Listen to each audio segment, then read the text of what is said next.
Hey, it's Wayne. So it's been a minute since I did one of these. So a friend of mine from way back when, he contacted me the other day and he mentioned some chili that I made, and now it's been a while since I made the chili, but he basically asked if for the recipe. So I figured I might as well just go ahead and make a batch, and then he can see how I make it. So there's just the basic ingredients. We've got some bell pepper. In this case, it's Aloha. So I'm not exactly sure if it's a cross between an orange and a red, but it's called an Aloha in the store here. I've got some jalapeno, some sweet onion. I've got about 5 or 6 cloves of garlic, and I use chuck steak. I don't like the ground beef in my chili. Kidney beans, the pinto beans, stewed tomatoes. This is going to be a slow cook all day thing in the crock pot. Call it my crock pot chili recipe. You can do it in a pan if you want, in a pot rather, and it'll be done a little quicker. But it's still going to take a little while because there's going to be quite a bit of liquid from the start, because we don't drain the juices off from the beans or from the tomatoes. It just gets dropped in or poured into the crock pot, and then it reduces down and thickens that way. So we're going to start with cutting up our vegetables. You can use bell pepper, green bell pepper if that's what you want. I like to mix it up. I like a little bit of different color.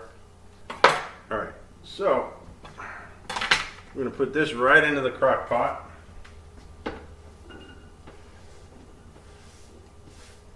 That's 2 peppers. We're going to do, this is a large sweet onion. So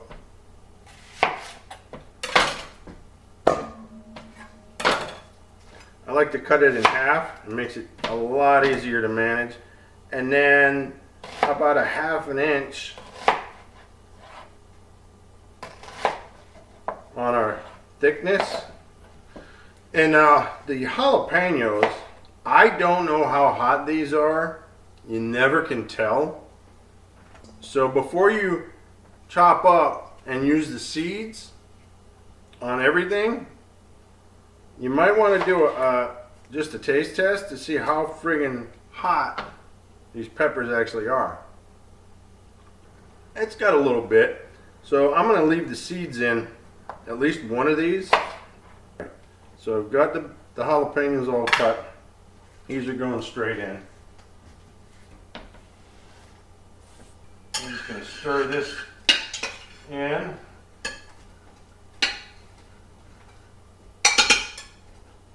Nice. I know you guys have watched some cooking shows. I know you know how to get the garlic out fairly simple.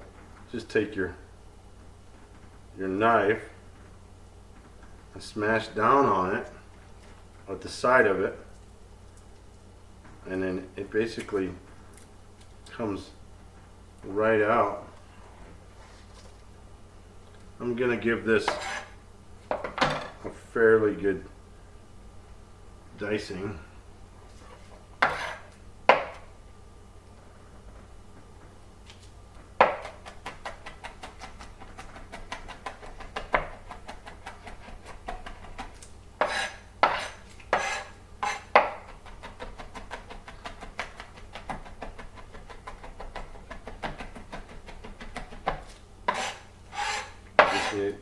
To release the oils.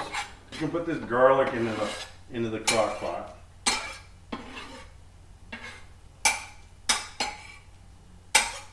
I'm going to deal with these cans. So, yeah, I got 2 cans of each, okay? And that might be a little overkill if you're not. My wife's not a big fan of beans, so I try to go a little lighter on the beans, but I don't want to only do kidneys or only pintos. If I only was going to do 1 bean, I would definitely do the kidneys and leave the pintos out. So I'm going to start with a can of kidney beans, and we're not going to drain them. We're just going to put the whole contents of the can into the crock pot.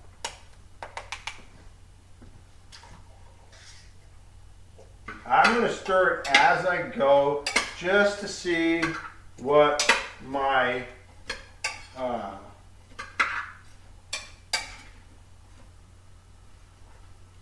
consistency and the amount that are going in here, because it all depends what size of a pot are you using. Are you using a crock pot, or are you using a pot to do it in? You know, so I'm going to start with a can of kidney beans, because like I said, those are the ones you don't want to omit if you're going to omit beans. So we're going to do a can of stewed tomatoes.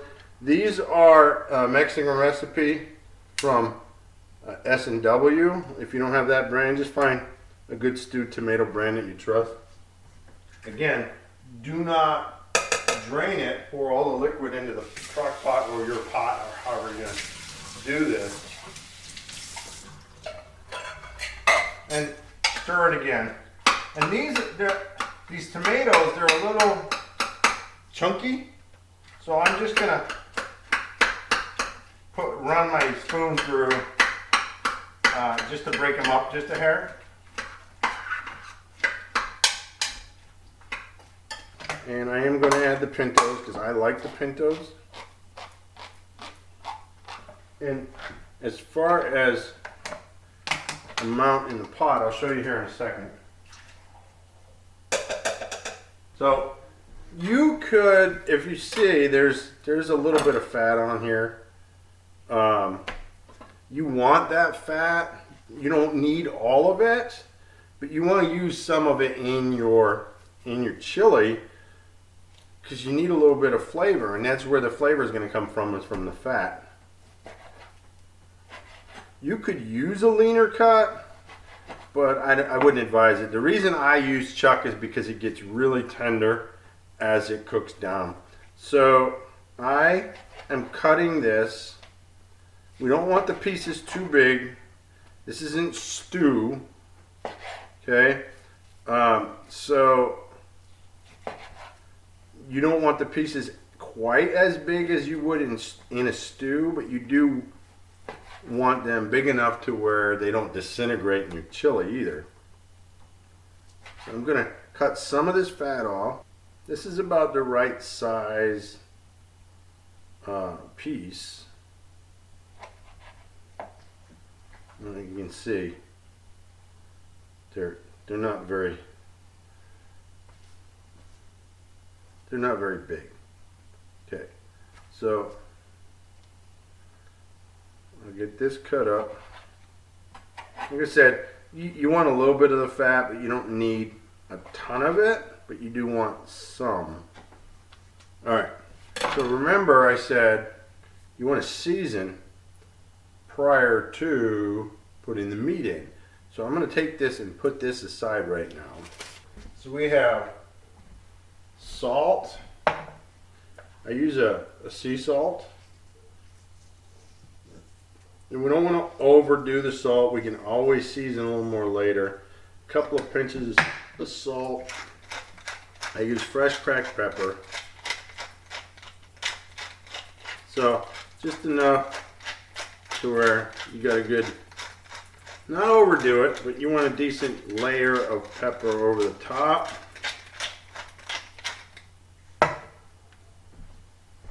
Chili powder, same thing. We're just gonna sprinkle it over. I don't measure. I usually just, until it covers everything. I use a little bit of crushed red pepper. I'm not going to overdo that because remember we got the jalapeno Seeds, we didn't devein them, we didn't de-seed them. So we're just gonna, a couple of shakes of crushed red pepper.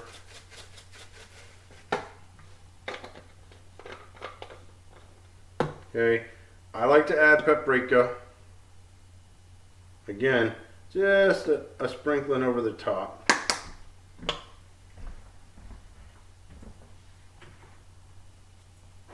We're going to use some onion powder and some garlic powder.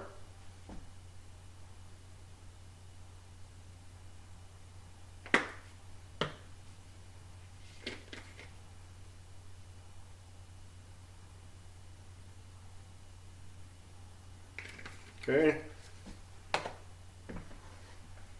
Get these out of the way.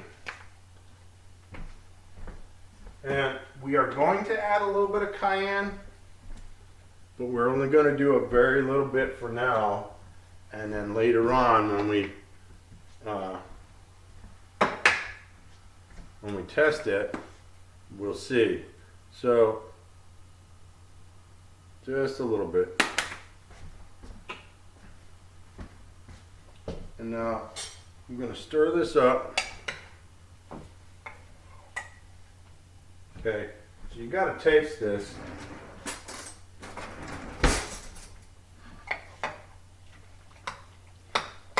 You got a little bit of liquid in here.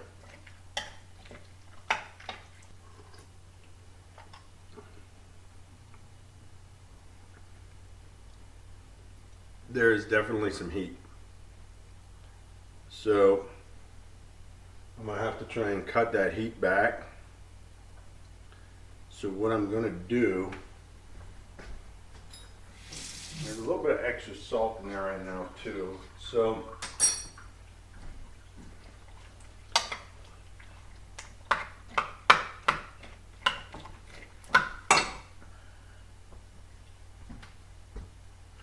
I'm going to add about a cup of water to this. So I got 2 cups of water, about half of that for now.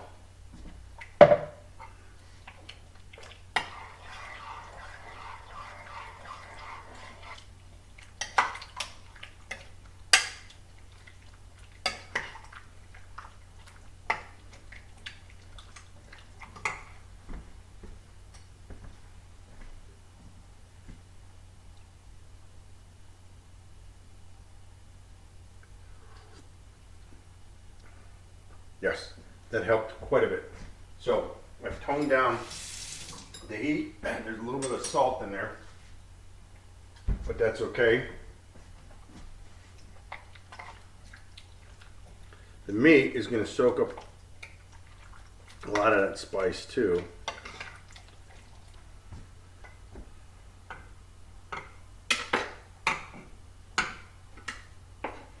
I'm just going to go ahead and add the meat.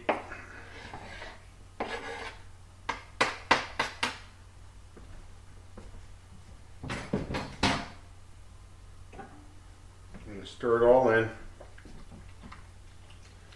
I'm going to add the other cup of water.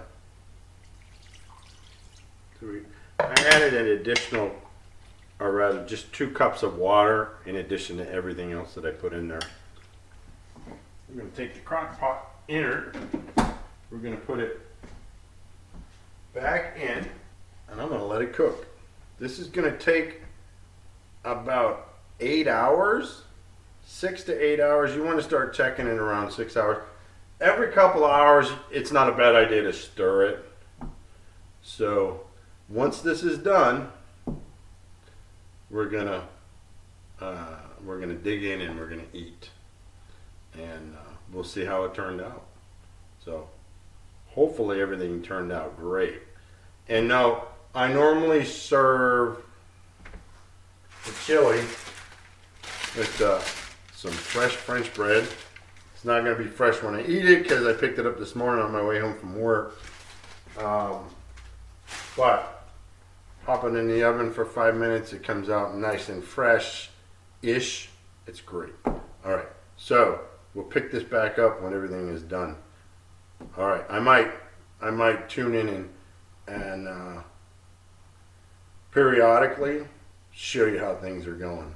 So Anyway, wish me luck. This is, you see it's nice and thick. It's a lot thicker over time. It spent about 12 hours. So when I started the crock pot, it was about 12:30, and I was working a graveyard shift and all that. So by the time it was done cooking, and I took some to work with me, it was about 11 o'clock, and it was still a little on the thin side. So it's actually been in the fridge for about a day and a half, and I just reheated it up, and so you saw that it's pretty thick. So it did come out pretty good. You got to doctor it up. Good handful of cheese, some sour cream.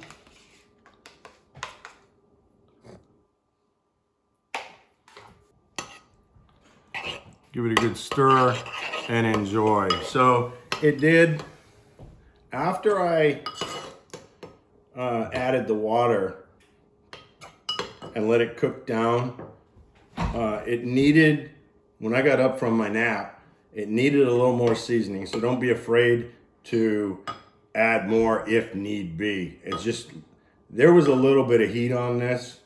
So remember, I left the seeds and the ribs in all three of the jalapenos. That might not have been a good idea. Also remember, initially I said I didn't add the cayenne until after, when it was almost done cooking, and I went ahead and did it ahead of time, or when I was seasoning. I should have followed my own rule. Let's put it that way. But it tastes pretty good. But anyway.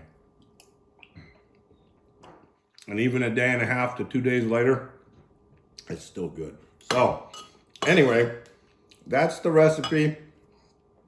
Enjoy, and come back and see me again when I get more videos posted.